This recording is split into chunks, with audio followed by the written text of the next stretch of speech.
dans cette vidéo, avec Eva, nous allons vous parler de l'aspect génétique et donc tout l'ensemble des variétés qui sont sur le marché et qui vont arriver sur le marché, puisque comme vous le savez, c'est le prérequis pour la réussite de la filière. Donc juste vous rappeler dans un premier temps que depuis 2019, donc ce qui va faire 5 ans, nous ne sommes pas sans génétique non plus, puisque nous avons eu l'arrivée des Rudies et des Rustar pour RAGT, mais également de Roller et de Rod du côté Rhapsody. Cette année va probablement se passer un cap d'un point de vue génétique, puisque 3 nouvelles variétés vont arriver qui vont apporter un plus sur le marché. RAGT Semences a développé un programme de recherche en colza russique en partenariat avec Pollen et Natop depuis 2013.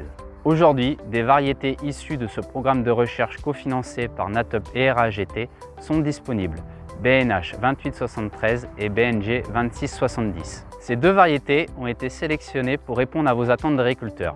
Une bonne vigueur à l'implantation, une élongation automnale maîtrisée, un bon état sanitaire ainsi que des performances rendement qui permettent de rivaliser avec les variétés alimentaires. Elles répondent également aux attentes des industriels avec une teneur élevée en acide russique ainsi qu'en huile.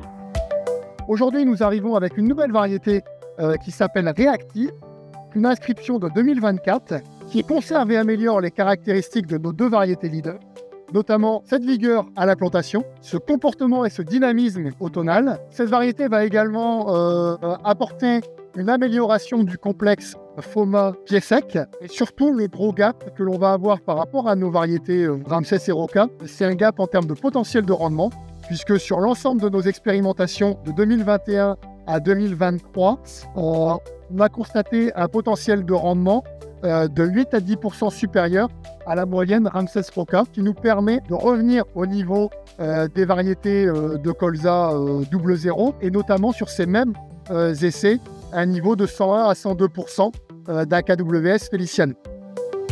Nous, de notre côté, nous avons pu tester ces variétés depuis 2 ans dans nos essais, donc sur l'ensemble du territoire, que ce soit de l'Eure-et-Loire en passant par l'Eure, la Seine-Maritime et la Somme, donc ce qui nous permet d'avoir une vision assez globale de ces variétés.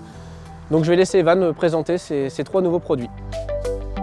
Donc comme vous le disiez Corentin, on va avoir 3 nouvelles variétés donc à la gamme colza et russique. Donc le BNH 2873 qui s'inscrit dans un créneau de précocité demi-tardif, donc qui est la première variété demi-tardive en colza et russique. Donc l'avantage de ce colza va être d'apporter de la souplesse au niveau du semis, puisque sa tardivité va permettre de le semer plus précocement et du coup d'avoir moins de risques au niveau de l'élongation. Ensuite, les 2 autres variétés, donc le BNG 2670 ainsi que Reactive de chez Rhapsody, vont être des variétés qui vont s'inscrire sur un créneau plutôt intermédiaire. Le BNG 2670 va plutôt être un colza passe-partout, puisque dans nos essais, il ressort très bien sur tout type de sol. Le Reactive, quant à lui, va plutôt être un colza de petite terre, puisqu'on sait que dans nos essais, ce qui ressort souvent, c'est que c'est un colza qui va apporter un plein potentiel en petite terre, mais qui reste relativement passe-partout tout de même. En conclusion, ce qu'il faut retenir, c'est 3 variétés, avec le premier atout, le potentiel, puis c'est ce qui est demandé, et là nous avons confirmé depuis 2 ans qu'il était bien au rendez-vous et largement de ce que nous avons en référence. Le deuxième point, c'est l'acide russique, puisque nous sommes dans les normes pour respecter le barème, puisque nous sommes à minimum 45 voire beaucoup plus. Et puis le dernier point, c'est la précocité, puisque nous ouvrons avec du demi-tardif, ce qui nous permet d'avoir un éventail plus large et donc aussi de limiter les risques au niveau des exploitations.